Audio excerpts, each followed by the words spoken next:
Now next we simplify the sum questions.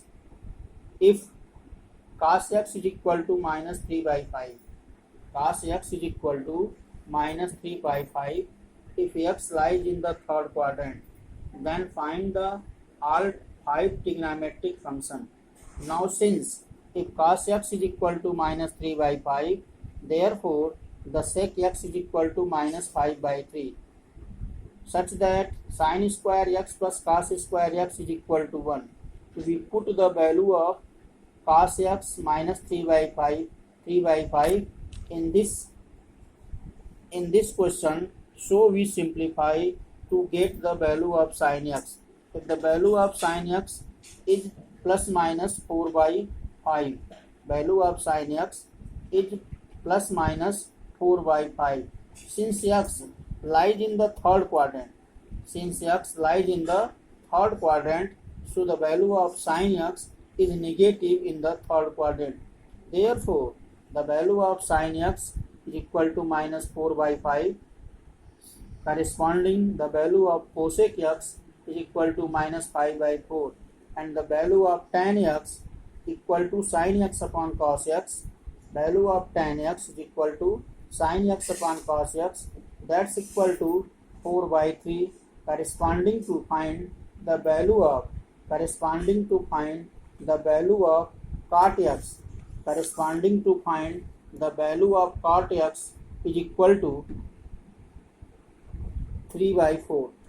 Now next problems, find the value of sin 3 pi by 4, sin 31 pi by 4. Find the value of sin 31 pi by 4. We know that the value of sin x is repeat after in the interval of 2 pi. We know that the value of sin x repeat after in the interval of 2 pi. So therefore sin 31 upon 3 pi equal to sin 2 into 5 pi plus pi by 3. So therefore sin pi by 3 equal to sin 60, and the value of sin 60 is root 3 by 2. This is the second question. To find the value of a sine of angle. Now next, as the find the value of cos minus 1710. Find the value of cos x, cos minus 1710.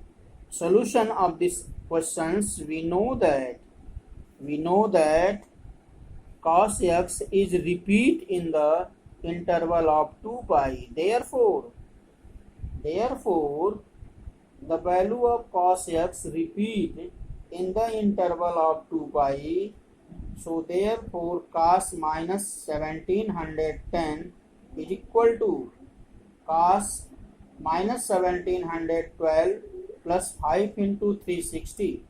So cos x minus 1710 plus 1800, and that we subtract to get the value of cos 90, and the value of cos 90 equal to 0. So such that now we find the next question, the tan x. If tan x is equal to minus 5 upon 12, x lies in the second quadrant.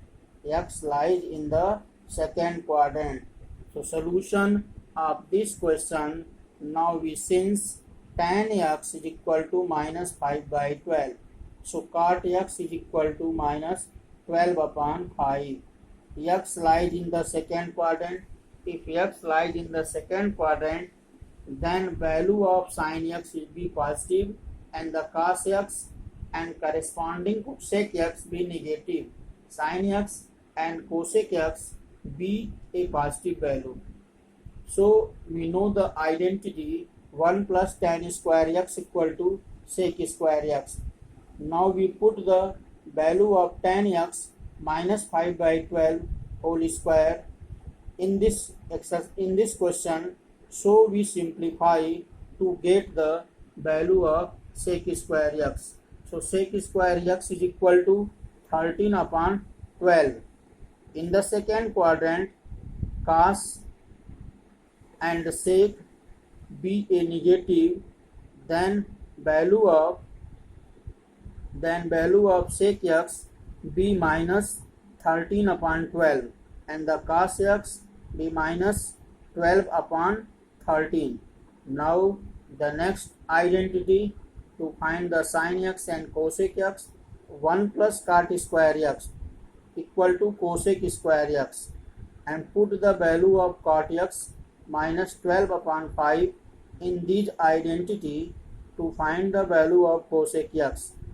So 1 plus minus 12 upon 5 whole square equal to cosec square x, and 1 plus 144 upon 25 equal to cosec square x.